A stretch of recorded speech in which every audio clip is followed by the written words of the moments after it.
Boy, is this next hot rod one of a kind.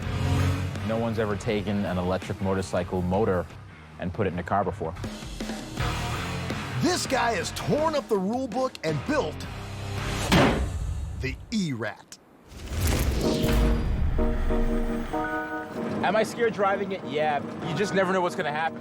Is something gonna fall off? Is it gonna blow up? I really have no idea, but God, see, there you go, the grind right there.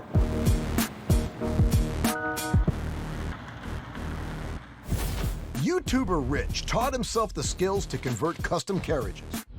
Stripping out a 1930s Model A rat rod, Rich dropped $3,000 on a smashed-up bike to build this EV conversion. The E-Rat was a true passion project, proving that even today, everyone loves a rat rod ride.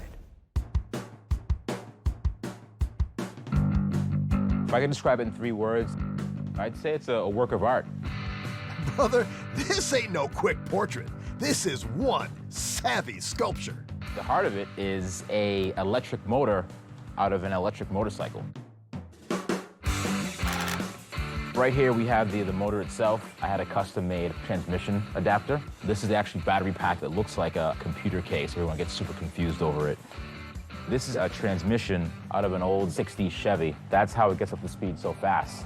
These seats are actually the 3rd row seats from an old Dodge Caravan minivan. I have the gauge cluster from the motorcycle, and right here, I have the turn signals, I have the high beams, speedometer.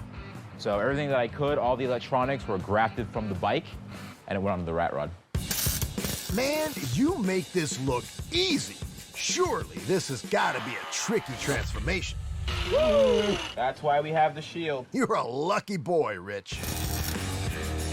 Figuring out how to mate the electric motor to the transmission, that was one challenging part. And the second challenging part was figuring out the accelerator pedal. On a motorcycle, there's actually a twist throttle, so I had to figure out how to mount it up front and turn that twist pedal into the stepping motion that you're normally used to. Go on. I actually attached a manual cable, so whenever I step on the foot pedal, it turns it that way. Perfect. The first test ride was interesting because there were a lot of naysayers saying that the small electric motor wouldn't be able to actually move the car. I was like, is it gonna go anywhere? Can it even accelerate? And it sure did.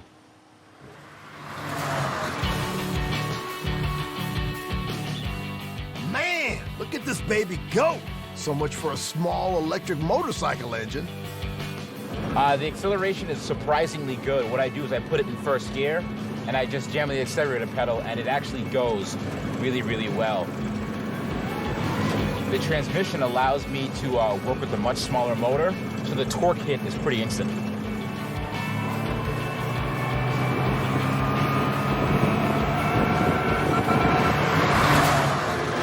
So you can see why you could do 80, but do you really want to do 80 in this? My favorite thing about this is definitely the look that you get from people that expect a big honking engine to be in the front. It looks like it's not supposed to move at all. There's like nothing up front. It just looks like a bunch of computer equipment slapped together. Rich, you've created magic, brother. Why the electric hot rod? I want to do it. It just had to get done at some point. I feel like it really captures the spirit of hot rodding. And that is the E-Rat.